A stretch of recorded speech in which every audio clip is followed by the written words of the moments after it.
6 सामने, 2 विजय, 4 पराभव. तरीही मुंबई इंडियन्स प्लेऑफमध्ये जाणार का? प्लेऑफच्या मुंबई इंडियन्सच्या आशा जिवंत आहेत का? प्लेऑफमध्ये जाण्यासाठी मुंबई इंडियन्सचे समीकरण कसे असणार आहे?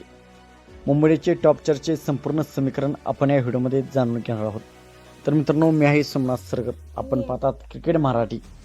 मित्रांनो, मुंबई इंडियन्सने काल गुजरात टायटन्सचा 99 रन्सनी पराभव केला. मुंबई इंडियन्सने प्रथम बॅटिंग करताना तिलक वर्माच्या 101 खेळीच्या जोरावरती 200 रन्स बनवले होता आणि गुजरातच्या टीमला 100 धावांवरती ऑल आऊट केले आणि मुंबई इंडियन्सची टीम 99 धावांनी विजय मिळवलेला आहे आणि त्यांच्या नेटमध्येही सुधारणा झालेली आहे. त्यामुळे मुंबई इंडियन्सच्या टॉपच्या आशा अजून जिवंत आहेत.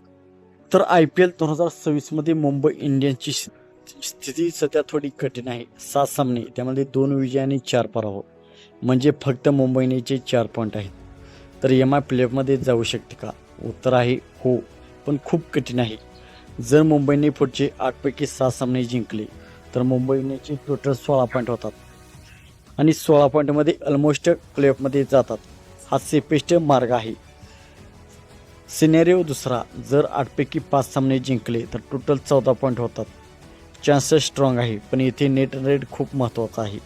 आणि तिसरा सिनेरिओ म्हणजे जर फक्त 4 सामने जिंकले तर टोटल 12 पॉईंट होतात. चान्स खूप कमी आहे, परंतु बाकी टीम्सवर डिपेंड असणार आहे कोण किती सामने जिंकतो. तर मुंबई इंडियन्सला त्यांचे 8 सामने शिल्लक आहेत. 8 सामन्यापैकी त्यांना अजून 6 सामने टॉप 4मध्ये जाण्यासाठी जिंकायचे आहेत. आता प्रत्येक सामना करो किंवा मरो असणार आहे. एकही मॅच गेला तर प्रेशर डबल होणार आहे. तर मुंबई इंडियन्स अजून बाहेर नाही, पण आता चुका परवडणार नाहीत. 5 वेळा चॅम्पियन टीम कमबॅक करू शकते का? तुमच्या मते MI प्लेऑफमध्ये जाईल का? हो किंवा नाही कमेंटमध्ये नक्कीच सांगा आणि IPL अपडेटसाठी चॅनल सबस्क्राईब करायला विसरू नका.